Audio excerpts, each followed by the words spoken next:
here.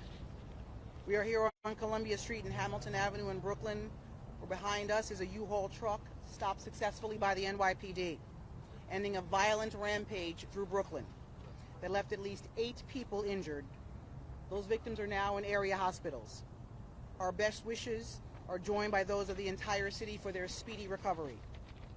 The early details are as follows. At approximately 10:50 this morning, officers responded to a single male driving a U-Haul truck in the Bay Ridge area of Brooklyn.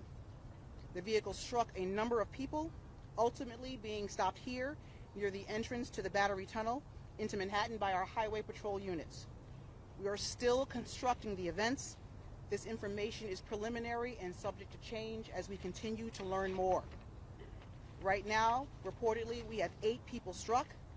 2 are in critical condition, 2 are in serious condition, and 4 sustained minor injuries. 7 of those people are civilians.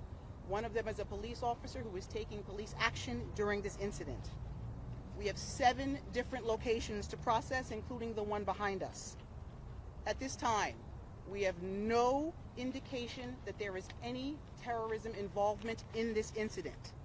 However, as always, we will continue to investigate this incident with the full resources of the NYPD and our partners. What we saw today is a clear example why every moment of every day the NYPD must be prepared for every possibility. I want to thank our NYPD officers, our partners in law enforcement for jumping into action this morning.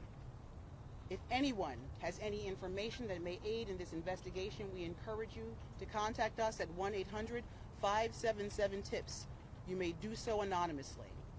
Again, this information is preliminary. I will take some questions. Miles.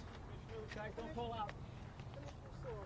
Good morning. 2 things. What was the cause for the initial stop? Why was the vehicle suspicious and pulled over to begin with? And what can you tell us about this? The vehicle that was stopped as a result of it hitting several people. It came to rest here behind us. So he hit people before? That is correct. Okay. We're going to go to Ayana Harry. Good afternoon. It appears that there are some videos that are circulating that seem to show an NYPD car on the sidewalk following behind the wall. Can you talk to us about, tactically why that might be? Something that seems dangerous. That's the subject of our investigation as well. That'll all be part of our investigation. We're going to go right here to the front. Yeah, can you tell us about some of the other locations and also what do we know about the suspect? We know a very limited amount about the subject at this time. As part of our investigation, there are approximately 7 scenes that we have to process at this time. They're all in Bay Ridge along the way to here. Can you just give us a name and age? Of the subject, we're not releasing that at this time. Adam Harding, could you just, about the suspect, any ties to New York? He may have only been in the area, we understand, for a couple of years, and it also being the beginning of sentencing for a similar case on the west side. Is there any correlation, link there in dates, similar type of crimes? As it stands, this is very early in the investigation. That will be part of what we are looking at this time. Whether this person has a nexus to New York or out of state is part of that as well. We're going to do 1 or 2 more. We're going to do Aaron Katersky. Thank you, Mr. Hello. When you say 7 scenes, does that mean people were struck in those 7 different locations? And is there anything that indicates that it's intentional? We don't know that at this time. There are 7 scenes, 8 people are struck, and that will be determined as we go through the scene with our crime scene unit. Last question, Rocco. Commissioner, a couple of elected officials have already tweeted out that the suspect said something to the effect that he wanted to die. Can you talk about what he may have said to police at any point?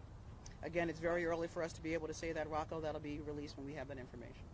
Was the initial call about a U-Haul truck driving recklessly or had hit pedestrians, or were all the pedestrians hit after police engaged the vehicle? The preliminary information is that the U-Haul struck people first, and then we engaged after that. Last question, Joe Marino. Do we know the status of the U-Haul stolen, where it was rented from? It's part of our investigation now. Thank you all